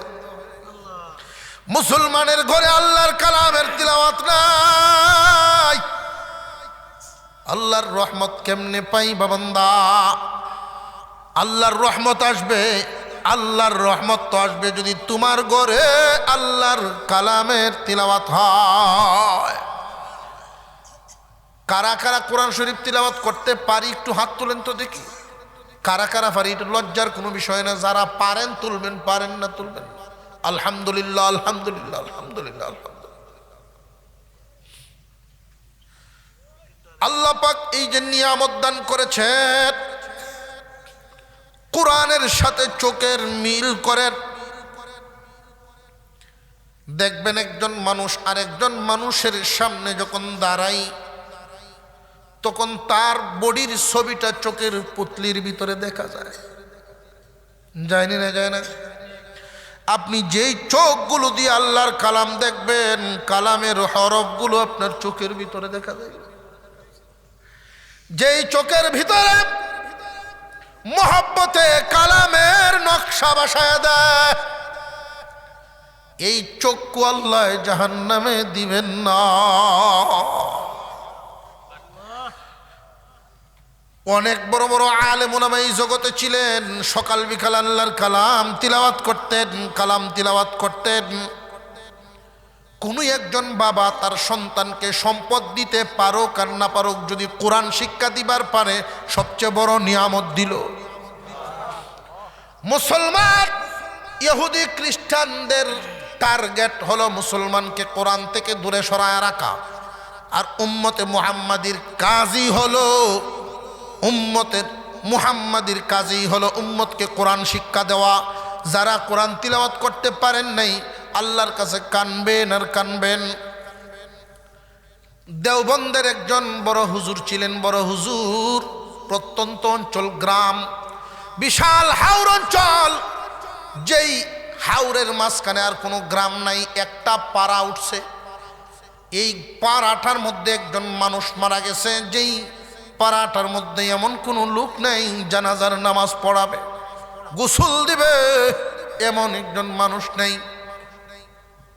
দেওবন্দের একজন বড় আলেম এই রাস্তা দিয়া তিনি যাইতেছিলেন, দেখেন 2-3 জন লোক রাস্তায় দাঁড়ানো, হুজুরকে আটকাইছেন। হুজুর, ওই যে দেখা যায় পাড়াটা, ওইখানে আমরা বসবাস করি। হুজুর, আমাদের পাড়ায় একজন মানুষ মারা গেছে, কিভাবে দাফন করা লাগবে আমরা তো মুসলমান, কিন্তু জানি না। গোসল কেমনে দেওয়া লাগবে জানি না, কবর কেমনে খনন করা লাগবে জানি না, জানাজা তো জানি না। অনুরোধ শুনে উনি গেলেন, গোসল দিলেন, কাফন পরাইলেন, জানাজার নামাজ পড়ায়া নিজ হাতে দাফন করে আসলেন। উনি আসার পথে রুট পর্যন্ত আইসা গেছেন, এমনি উনার স্মরণ হয়ে গেছে উনার বুক পকেটে মাদ্রাসার বোর্ডিং এর হিসাব নিকাশ ছিল। বুক পকেটের ছোট্ট একটা ডায়েরিতে ছিল এই মাদ্রাসার বোর্ডিং এর গুরুত্বপূর্ণ হিসাব তত্ত্বাদি। আবার দৌড়ায় গেলেন, কোথায় পড়লো কোথায় পড়লো কোথায় পড়লো। হঠাৎ সব খোঁজাখুঁজির পর উনার স্মরণ হয়ে গেছে, আমি যখন নিচের দিকে দিয়া লাশ দাফন করতেছিলাম কবরের ভিতরেই হয়তো পড়ে গেছে। উনি অনুমতি নিলেন। গোষ্ঠীর মানুষ, হাজিরানে মুরব্বীরা বলতেছেন, হুজুর, ফতোয়া তো আমরা জানি না, দাফন করার পরে কি আবার লাশ উঠানো যায় কি? এটা আপনি যদি মনে করেন মাসালায় আছে তাহলে করেন, কোনো সমস্যা নেই। মাটি সরাইলেন, সামান্য একটু মাটি সরায়া যখন হাতটা ঢুকাইলেন, অনুমান করলেন ডায়েরিটা হাতে কোন জায়গায় পড়তে পারে অনুমান করে ধরলেন। যেই মাত্র ডায়েরিটা টান দিয়ে উপরের দিকে আনেন, এমনি হাতের মধ্যে বাজছে, মনে হয় যেন আঙ্গুরের এক ছড়া। এত সুঘ্রাণ, যেই আতরের সুঘ্রাণ ওনার জিন্দিগিতে কোনোদিন নাকে পান নাই। দাফন কইরা রাইকা দিয়া হাত মুখ ধুইয়া, হুজুর এখন তো আর আসেন না, ঢুকরায়া কানতেছেন। মানুষ ভিড় করছে, হুজুর কি হইছে, কবরে কোনো খারাপ হালত দেখছেন কি? লোকটা তো খুব ভালো মানুষ ছিল, জেনে শুনে কারোর কোনো ক্ষতি করত না, কারোর সমালোচনা করত না, কারোর পিছনে পড়তো না, লোকটা ভালো মানুষ ছিল। কানতেছে আর বলতেছে, খারাপ দেখি নাই, এত ভালো দেখছি, ভাবতেছি আমি হাদিস পড়াই, আমার হালত কি এমন হইব কিনা ভাবতেছি। যার কবর ভালো তার হাসর ভালো, যার হাসর ভালো ফুলসিরাত ভালো, তার ঠিকানা হয় জান্নাত। উনি কি কোনো আলেম ছিলেন না? হুজুর, উনি আলেম ছিলেন না, মানুষটা মূর্খ ছিলেন। বাংলা আরবি কোনো অক্ষরে উনি চিনতেন না, তবে সে নীতিবান মানুষ ছিলেন, ভালো মানুষই ছিলেন। আমি কি উনার বিবির সাথে একটু কথা বলতে পারি পর্দার আড়াল থেকে? কারণ হুজুর মনে করেছেন কোনো মানুষের সিক্রেট, কোনো ব্যক্তিগত বিষয় হয়তো কাছের বন্ধু না হয় বিবি ছাড়া আর কেউ ভালো জানবে না। উনি ঘরের দরজার বাহির থেকে পর্দার আড়াল থেকে জিজ্ঞাসা করেন, বোন গো, ও বোন, আপনার স্বামীর এমন কি আমল ছিল তার কবরে এত মর্যাদা, সুগন্ধে সুশোভিত তার কবর, কি ছিল আমল? এমন কোন বিশেষ আমল আমারে শোনার। যে আমার স্বামী তো তেমন কোনো আমল জানতেন না, উনি শিক্ষিত ছিলেন না। তবে একদিন আজ থেকে 1 বছর আগে ওয়াজ শুনতে গিয়েছিলেন, বড় এক মাদ্রাসার মাহফিলে গিয়েছিলেন। আলেমদের বয়ান শোনার পর থেকে উনি আইসা একটা আমল করতেন, সকাল বিকাল একটা আমল করতেন। ওই যে দেখা যায় উপরে তাকিয়ার মধ্যে কাপড়ে মোড়ানো একখান কিতাব, কি কিতাব এটাও মহিলায় জানেন না, মূর্খ মানুষ। ওইখানে একখান কিতাব কাপড়ে মুড়ানো, ওই কিতাবখানা উনি প্রতিদিন সকালে একবার বিকালে একবার কিছুক্ষণ এক একটা পাতা উল্টাইতেন আর লাইনে দিয়ে আঙুল আঠাইতেন, লাইন দিয়ে আঙুলটা আঠাইতেন আর বলতেন, আল্লাহ আমি তো কিচ্ছু জানি না, তবে তুমি যা বলছো সঠিক বলছো, এটা তোমার কালাম, তোমার কালাম, এটা তোমার কালাম। চোখের পানি উনি ছাড়তেন আর এই কথাগুলো বলতেন। আমি বুঝতাম না এর কারণ। হুজুর বলেন, আমি কি এই কিতাবখানা একটু দেখবার পারি? নামায়া যখন আনলেন কাপড় সরায়া দেয়। এই জন্য উম্মতের জিল্লতি, এই জন্যই তো উম্মতের জিল্লতি। 2 নাম্বার মা বাবার চেহারা দেখলে সওয়াব হয়, 3 নাম্বার এখানে কাবা আল্লাহর ঘর দেখলে সওয়াব হয়। মুসলমান ইমানদার ভাইয়েরা আমার, ইহুদিদের চক্রান্ত আমাদের সন্তানদেরকে কোরআন থেকে দূরে রাখা। এই জন্য দেখবেন ব্রাক স্কুল দেয়, দেখবেন কেজি স্কুল দেয়, কিন্ডারগার্টেনের সিস্টেম করে, আর টাইমটাই এমন সময় দেয় মক্তবের সময়।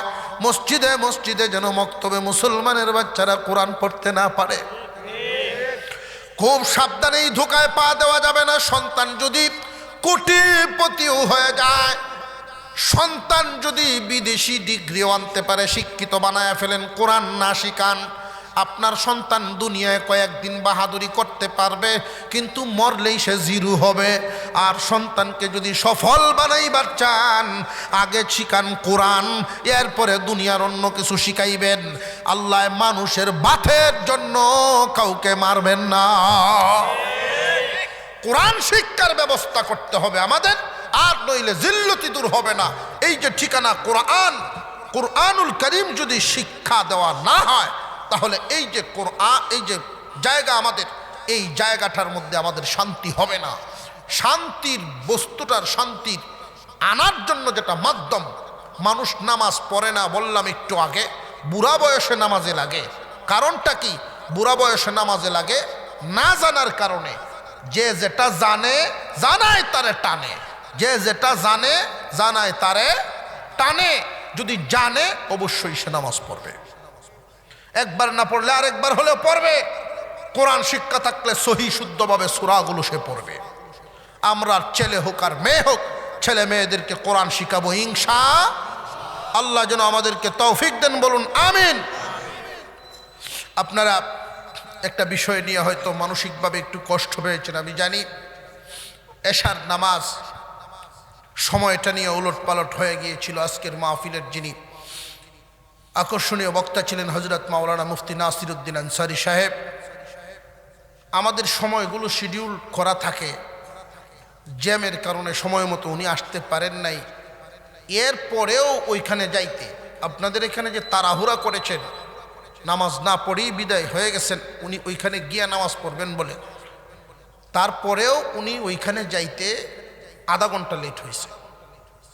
নইলে তো আরও 1 ঘন্টা লেট হইতো। কারণ আমাদের এই মাহফিলের যেমন গুরুত্ব আমাদের কাছে আছে, আরেকটা মাহফিলের গুরুত্ব আছে। সমস্যাটা দাঁড়ায় কোন জায়গায়? ওইখানে একটা জায়গার নাম হলো নোয়াখালী, দিরাই রাস্তার থেকে আসতে, ওইখানে রাস্তার কাজ চলতেছে। এমন এক জাম লাগছে, আমি নিজেও ভুক্তভোগী হয়েছি 35 মিনিট। অবশেষে গাড়ি থুইয়া হাঁটা শুরু করছি। সাকিবপুর থেকে ফোন দিতেছে যে হুজুর কখন আসতেছেন, আমরা তো নামাজের জন্য অপেক্ষা করতেছি। হ্যাঁ, এইখানেও অনেক মানুষ আমারেও কইতেছে, মনে হয় আরেক আধ কোনো বায়না রাখছে, বায়না বলে রাখছে কইতাছে এই, অথচ পেরেশানিত পড়ে গেছি। হালত বোঝা লাগে। হ্যাঁ, আমি হালত যদি না বুঝি, না বুঝে কারোর ব্যাপারে আমরা কোনো কিছু বলবো না। না বুঝে এই বিষয়টা আপনারা কোনো কষ্ট নেবেন না। উনি পরিস্থিতির শিকার হয়ে বাধ্য হয়েছে, আমার কাছে জানাইছেন যে হয়তো সন্তোষ সুবাসী কষ্ট পাইতে পারে এই আচরণে, তা আমি তো বাধ্য হয়েছি। এরপরেও ওইখানে যাইতে যাইতে মানুষ ছত্রভঙ্গ হয়ে গেছে, কারণ আমরা এত আবেগী। 5 মিনিট সুযোগ পাইলেই বক্তা না থাকলে সব বাইরে, অথচ ঘন্টাকে ঘন্টা সার দোকানোর সময় দিই, হ্যান্ডলও দিতে রাজি না। এখন আমার বয়ানের শেষ সবক আপনাদেরকে দিয়ে দিতে চাই। বিশেষ করে আজকের এই তলবাউসী সন্তোষপুর যুব সমাজ 3য় মাহফিল চলতেছে, 3য় মাহফিল এটা। আমি আপনাদেরকে বলবো, বছরে একটা মাহফিল করাই যথেষ্ট না, বছরে একটা মাহফিল করাই যথেষ্ট না। আপনাদের উদ্যোগে আমার বিশ্বাস এটা হবে ইনশাআল্লাহ। আপনাদের উদ্যোগে কোরআন শিক্ষার একটা ঘর বানান, যেটা হবে মক্তব। এই মক্তব গড়ে একজন শিক্ষক রাখবেন, ভালো বেতন দিবেন, তাহলে উনি মনোযোগ দিয়ে কিভাবে ছাত্র হাজির করা যায়, মুসলমানের সন্তানকে কোরআন শিক্ষা দেওয়া যায়, ওনার মাথায় যদি চিন্তা থাকে এরকম করণ লাগে। আপনি যদি পয়সা দিন 600, তো ওনার চিন্তা হরণ লাগবো যে একটা গাই ফলন লাগবো, বলে চলাম কি ভাই। আপনার তার এই পেরেশান মুক্ত রাখুন লাগবো যে তোমার সংসারে বাজার সদায় কষ্টমস্ত যা লাগে 10,000 টাকা প্রতি মাসে আমরা দিব, বাজার কষ্টমস্ত এই চিন্তা তোমার করণ লাগতো না। 2 টাইম, সকালে একবার বিকালে একবার কোরআন শিক্ষার মক্তবের ব্যবস্থা করেন। এলাকায় যখন ঘরে ঘরে ছাত্ররা, তালিবে ইলমরা কোরআন শিক্ষা পেয়ে যাবে, অন্ধকার অটোমেটিক শয়তান লেজ গুঠায়া পালাইতে বাধ্য হবে, সমস্ত বদ্দিনী দূর হবে কোরআনের ঘষায়। হযরত উমরের মতো মিস্টার সুজা হয়ে গেছে কোরআনের ঘষায়। যিনি আল্লাহর রসুলের মাথা নিতে আসছেন, কন্যা নাউযুবিল্লাহ, এর চেয়ে কঠিন মানুষ আর কে হইতে পারে? নবীজির মাথা নিবেন, আর সেই কোরআনের ছোঁয়া পায়া নিজের মাথা দিয়ে গেলেন। আল্লাহু আকবার বলেন।